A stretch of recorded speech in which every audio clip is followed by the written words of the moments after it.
Hello my dear students, welcome to ASAP. നമ്മൾ ഇന്ന് നോക്കുന്നത് RRB ALP 2026 വേക്കൻസി റിപ്പോർട്ട് ചെയ്തിട്ടുണ്ട്, ഒഫീഷ്യലി ഔട്ട് ചെയ്തിട്ടുണ്ട്. അപ്പോൾ നമ്മുടെ വേക്കൻസി എത്രയുണ്ട്, ഓരോ സോണിലും എത്ര വേക്കൻസി ഉണ്ടെന്നൊക്കെയാണ് നോക്കുന്നത്. ഇത് അതിൻ്റെ നോട്ടിഫിക്കേഷൻ്റെ ഒരു ചെറിയ രൂപമാണ് ഇവിടെ കൊടുത്തേക്കുന്നത് കേട്ടോ. 2026 ആദ്യത്തെ നോട്ടിഫിക്കേഷനാണ് ALP എന്ന് പറയുന്നത്. ഒഫീഷ്യലി ഔട്ടായിട്ടില്ല, പക്ഷേ എന്ത് ഔട്ടായിട്ടുണ്ട്, 2026 ALPയിൽ എത്ര വേക്കൻസിയാണ് വരുന്നതെന്നത് ഓരോ സോണിലുള്ളതും നമുക്ക് ഔട്ടായിട്ടുണ്ട്. എന്താണ് ഇവിടെ പറയുന്നത്? ആകെ 11,127 വേക്കൻസിയാണ് റിപ്പോർട്ട് ചെയ്തിട്ടുള്ളത്. എത്രയാണ് വേക്കൻസി? 11,127. അപ്പോൾ കഴിഞ്ഞ വർഷത്തെ വെച്ച് കമ്പയർ ചെയ്യുമ്പോൾ ഒരു 900 വേക്കൻസി ആയിരുന്നു കഴിഞ്ഞ തവണ ഉണ്ടായിരുന്നത്. മനസ്സിലാവുന്നുണ്ടോ? അപ്പോൾ അതിനെ വെച്ച് നോക്കുമ്പോൾ എന്താണ്, കുറച്ച് വേക്കൻസി കൂടുതലാണ്.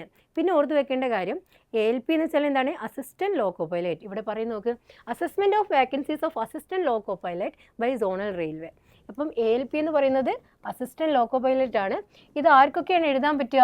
ഇത് എഴുതാൻ പറ്റുന്നത് ITI പാസ്സായിട്ടുള്ള ആൾക്കാർക്ക് എഴുതാൻ പറ്റും, ഡിപ്ലോമ പാസ്സായിട്ടുള്ള ആൾക്കാർക്ക് എഴുതാൻ പറ്റും, അതുപോലെ BTech പാസ്സായി, BTech MTech ഇതൊക്കെ പാസ്സായിട്ടുള്ള ആൾക്കാർക്ക് ഏത് എഴുതാൻ പറ്റും? ALP എക്സാം, റെയിൽവേയുടെ ALP എക്സാം എഴുതാൻ പറ്റും. ഇപ്പോൾ കണ്ടിന്യൂസ് ആയിട്ട് 3 വർഷം എന്ത് വിളിക്കുന്നുണ്ട്? ALP വിളിക്കുന്നുണ്ട്, JE വിളിക്കുന്നുണ്ട്, എല്ലാ എക്സാംസും റെയിൽവേ വിളിക്കുന്നുണ്ട്. ഓക്കെ അല്ലേ? ഇതൊരു പേ ലെവൽ 2 ആണ്. ഇതിൻ്റെ പേ ലെവൽ എന്താണ്? 2 ആണെന്നുള്ള കാര്യം കൂടെ എന്ത് ചെയ്യുക, ഓർത്ത് വെച്ചോളുക. അപ്പോൾ നമ്മൾ നോക്കാൻ പോകുന്നത് എത്ര വേക്കൻസിയാണ് ഓരോ സോണിലും റിപ്പോർട്ട് ചെയ്തിട്ടുള്ളത് എന്നാണ് കേട്ടോ. നോക്കടാ, ആകെ 11,127 വേക്കൻസിയാണ് റിപ്പോർട്ട് ചെയ്തിട്ടുള്ളത്. കഴിഞ്ഞ വർഷത്തെ വെച്ച് കമ്പയർ ചെയ്യുമ്പോൾ ഈ വർഷം എന്താണ്, വേക്കൻസി കൂടുതലാണ്. ഓക്കെ അല്ലേ? എല്ലാ വർഷവും ഇപ്പോൾ അടുത്തടുത്ത 3 വർഷം എന്ത് വിളിച്ചിട്ടുണ്ട്? റെയിൽവേ ALP വിളിച്ചിട്ടുണ്ട്, JE വിളിച്ചിട്ടുണ്ട്, ടെക്നീഷ്യൻ എല്ലാതും വിളിച്ചിട്ടുണ്ട്. അപ്പോൾ നമുക്ക് ഓരോ സോണിലും എത്ര വേക്കൻസി ഉണ്ടെന്ന് നോക്കാം.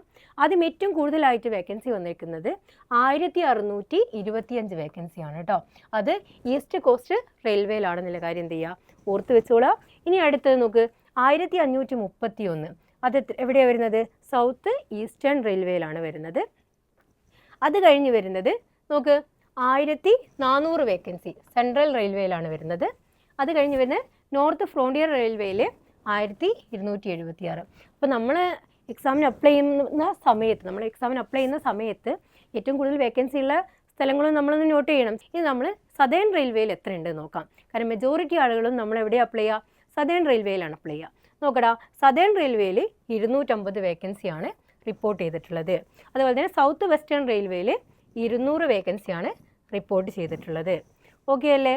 അപ്പോൾ കഴിഞ്ഞ ALP ഒക്കെ എഴുതി ചിലപ്പോൾ ചെറിയ മാർക്കിനൊക്കെ മിസ്സായിട്ടുള്ള ആൾക്കാർക്ക് ഈ ഒരു നോട്ടിഫിക്കേഷൻ എന്ന് പറയുന്നത് വളരെ ആശ്വാസമുള്ള ഒരു കാര്യമാണ്. അപ്പോൾ നിങ്ങൾ എന്ത് ചെയ്യുക, പ്രിപ്പറേഷൻ കണ്ടിന്യൂ ചെയ്യുക. ഇനി നിങ്ങൾ ആദ്യമായിട്ടാണ് ഇങ്ങനൊരു എക്സാമിനെ കുറിച്ച് അറിയുന്നതെന്നുണ്ടെങ്കിൽ നിങ്ങൾ എന്ത് ചെയ്യുക, നിർബന്ധമായും താഴെ കാണുന്ന നമ്പറിൽ നമ്മളെ കോൺടാക്റ്റ് ചെയ്യുക. നമ്മൾ പറഞ്ഞുതരും നിങ്ങൾക്ക് എങ്ങനെയൊക്കെയാണ് ഇതിന് പ്രിപ്പയർ ചെയ്യേണ്ടത്, എന്തൊക്കെ അസിസ്റ്റൻസ് ആണ് നമ്മൾക്ക് ചെയ്യാൻ പറ്റുന്നതൊക്കെ ഞങ്ങൾ നിങ്ങൾക്ക് ചെയ്തു തരുന്നതാണ്. അപ്പോൾ കൂടുതൽ ഡീറ്റെയിൽസിനായിട്ട് താഴെ കാണുന്ന നമ്പറിൽ കോൺടാക്റ്റ് ചെയ്യുക. മറ്റൊരു ഇൻഫോർമേറ്റീവ് ആയിട്ടുള്ള വീഡിയോയുമായി വേറൊരു ദിവസം കാണാം. Thank you.